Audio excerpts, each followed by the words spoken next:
Evergreen Inc. has a manufacturing plant near the Nature Way River, which is located in a rural and sparsely populated area. Evergreen Inc. is a large pharmaceutical company which prides itself in being eco-friendly and having a low waste production process. Brad is Evergreen Inc.'s in-house solicitor. He chose to work for Evergreen Inc. not just because of its commercial success, but also because of its environmentally friendly practices. In his spare time, Brad is quite the environmental activist, regularly participating in climate change protests and environmental cleanup campaigns. There exists environmental guideline regulations which stipulate the acceptable levels of waste contaminants that may be released during pharmaceutical manufacturing. Although Evergreen Inc. had always followed these regulations in the past, it has recently expanded its production and is now exceeding those limits. The Environmental Protection Agency alerts Evergreen Inc. that it is conducting an audit of its manufacturing processes. During this process, Brad becomes aware of a report compiled by Evergreen Inc., which proves that its processes are releasing vast amounts of waste, now exceeding the regulations. This report is subsequently discussed at numerous board meetings where Brad has been present. Brad has been asked to facilitate and cooperate with the audit, but Evergreen Inc. is pressuring him to keep the true extent of the pollution hidden. Evergreen Inc. clarifies that the pollution does not impact any people or communities due to the isolated location of the plant.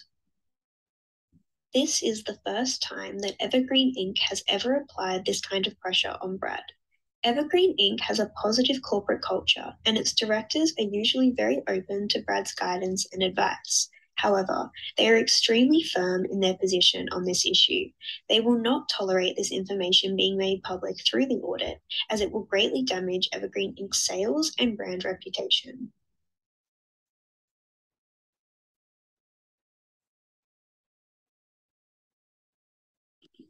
To begin, we must first question why this moral dilemma even exists. Why do lawyers owe an obligation of confidentiality to their clients? Confidentiality is an important aspect of all human-to-human relationships. Cicella Bock argues that there are three ethical principles which oblige us to protect information entrusted to us in confidence. Firstly, we have an obligation to respect the autonomy of others over their thoughts, views, and beliefs. Secondly, we respect the decision of another to share a secret with us.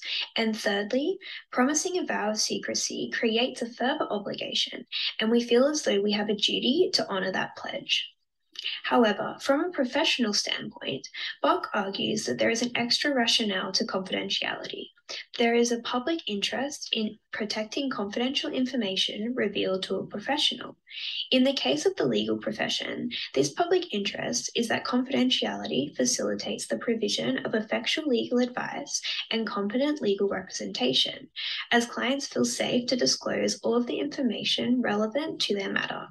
Confidentiality rules therefore remove the fears and worries which restrict a client from providing what Bock labels as full and frank disclosure. Accordingly, Brad's dilemma, albeit difficult for the individual, is an unavoidable consequence of his line of work. From both a professional and a personal ethics standpoint, lawyers must be bound by confidentiality obligations.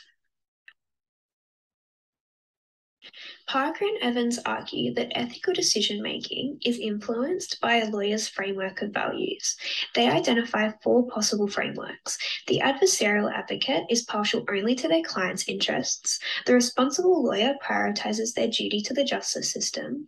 The moral activist pursues substantive justice. And the ethic of care lawyer prioritizes the relational aspects of legal practice. Brad identifies as the moral activist. He understands his professional role as entailing an ethical responsibility. He seeks to promote substantive justice over formal legal justice. He considers relevant social, cultural, and political concerns while practicing, in addition to traditional legal issues. He understands his role as a legal advisor as including an aspect of client counseling, wherein, guided by his own moral reasoning, he tries to encourage his clients to act ethically. Accordingly, when the moral activist is faced with an ethical dilemma, their own moral values play a large role. Not only will Brad consider his legal obligations, but also his moral compass and whether his decision will promote or bring about substantive justice.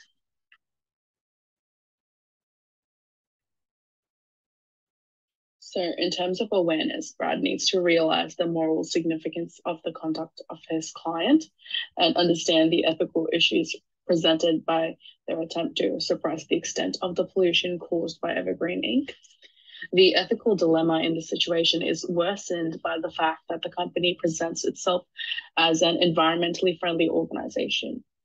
Moral sensitivity in this case would alert Brad to the moral dilemma of choosing between the duty of confidentiality to their client and their duty as a moral citizen to alert the Environmental Protection Agency, and by extension, the public, of their wrongdoing. In the judgment stage, Brad, after having apprehended the moral significance of the conduct, would have to make a judgment regarding the morally right course of action. According to Breakey, this stage involves moral reflectiveness, which is an array of psychological qualities that require the making of a justified judgment of morality's requirements. These qualities can include deliberate and rational reasoning capabilities, such as critical thinking, as well as an understanding of the rules and values underpinning those rules. Brad will need to consider the rules relevant to the ethical dilemma he's experiencing. The main rules Brad will need to consider relating to maintaining confidentiality is the Solicitor's Rule 9.1, prohibiting the disclosure of confidential client information, restraining Brad from disclosing information regarding Evergreen Inc.'s conduct. Exceptions under Rule 9.2 are not applicable to this case. Therefore, Brad is required to maintain client confidentiality. Moreover, choosing to disclose the information would be a breach of Rule 8 to follow client instructions and Rule 4.1.1 to act in the best interests of the client. Additionally, Brad will feel compelled to maintain their loyalty to the client, given he is not used to experiencing this kind of pressure from the company, which is usually very open to his legal opinion, and he is unsure of potential professional ramifications should he disclose the information. However, withholding this information may allow the company to continue polluting the environment, and the public would continue to have a false perception of the company's eco-friendliness. Brad has a genuine personal interest in environmental protection outside of his professional duties. So ultimately, Brad will have to apply his critical thinking skills and understanding of the rules regulating the conduct of solicitors to arrive at the judgment that morally requires him to maintain client confidentiality and pursue their best interests. In this decision-making stage, Brad is required to possess the moral motives that impel him to prioritize the decision judged upon as ethical in the previous stage. During this stage, Brad will balance his judgment of the importance of the principle of confidentiality and his role as a lawyer in pursuing the client's best interests with other powerful countervailing desires, such as his self-interested agenda in being a strong environmental activist and his desire to maintain the environmentally friendly reputation of Evergreen Inc. that drew him to the company. Having to balance all these different factors, Brad needs to feel strongly about the importance of adhering to the principle of confidentiality to motivate him to undertake the action of not sharing the report. If Brad believes that remaining silent about the report is a desirable outcome, he will endeavor to take action to fulfill his professional duty as priority over his own personal and other wider group interests. Once Brad has made the decision to keep the report confidential, he must now follow through with that decision. This calls for a test of strength of moral character. There are personality traits that empower Brad to put into action his moral views, and often these are personal enablers, such as Brad being a confident and assertive lawyer. Structural enablers, such as Evergreen Incorporated's positive and supportive work culture that has implemented procedures for complaints, as well as being a work environment that is open to his guidance and views, are additional factors that assist Brad in actioning his moral views. On the other hand, possible disablers that may obstruct Brad in actioning his moral views may be moral blindness and self-serving bias in pursuit of his own personal agenda. Excuses and rationalizations used by Brad to support sharing confidential information by arguing that Evergreen Incorporated has been failing to adhere to the required standards, and so he is merely shedding light to the truth of the situation, as well as the power and authority pressure that arises from working as in-house counsel for Evergreen Incorporated, can act as behavioral and situational factors inhibiting moral action. However, in the balance of all these factors, Brad relies upon his deference and responsibility as counsel for Evergreen Incorporated to not mention or disclose any information of the report as discussed and required by the board meetings. Brad has resolved to cooperate with the Environmental Protection Agency in their audit of Evergreen Incorporated's manufacturing processes. Brad perceives his responsibilities as primarily defined by social political notions of justice, particularly when those responsibilities relate to the public interest. In this instance, Brad has perceived Evergreen Incorporated's waste processes, now exceeding regulations, as morally wrong in a deontological sense. There is an apparent tension between Brad's moral inclinations and the client's wishes. After counseling his client to no avail, Brad has held himself out as competent in carrying out professional adversarial skills in the interests of the client. Under the rest-breaking ethical decision-making model, Brad must demonstrate confidence whilst engaging in specialized interpersonal skills acquired from his background in the legal profession. Brad must exercise leadership, diplomacy, charm, and strategic nous whilst cooperating with the Environmental Protection Agency to avoid disclosing Evergreen Incorporated's information or his personal opinion. However, as this is the first time Brad has been instructed to act in a way that is counter to his moral opinion and belief, he has been placed under an unfamiliar pressure to perform. Indeed, Evergreen Incorporated has made it clear that the company will suffer severe financial and reputational damages if its information is made public. Brad may perceive his performance in this situation as amounting to keeping or losing his job. Therefore, stress will likely impair Brad's interpersonal skills and ability to implement his decision effectively. In summary, Brad is at risk of failing to reach his goal in two ways. Firstly, Brad may accidentally infer or divulge the existence of Evergreen Incorporated's reports and information regarding their excess wastage. Secondly, because of the pressure imposed upon Brad by the client, Brad may compartmentalize his decisions and zealously protect and defend Evergreen Incorporated beyond what the client requested. This would not only raise suspicion, but could also potentially result in illegal conduct. To minimize these possibilities of failure, Brad would benefit from scripting responses to questions directed at Evergreen Incorporated's wastage policies.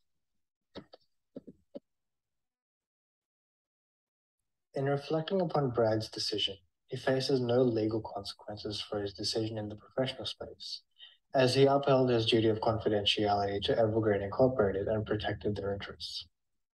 However, from a personal standpoint, Brad may be victim to a sense of moral guilt. This is attributed to his moral activist nature, which makes him care for more than just legal formalities. It makes him care about the actual environment and the impact of the pharmaceutical company's actions on the community and beyond. He also underwent the pressure all alone and did not have any prior experience of how to handle such a situation. In this case, what he should have done advisably is relied on the legal profession uniform law, Rule 9.2.3. Under this rule, the solicitor discloses the information in a confidential setting for the specific purpose of obtaining advice in connection with the solicitor's legal or ethical obligations or concerns. Obtaining professional advice from a senior advisor in this case would have eased his dilemma and guilt, as he would have known how to navigate such a situation for the future and also help others going through similar situations.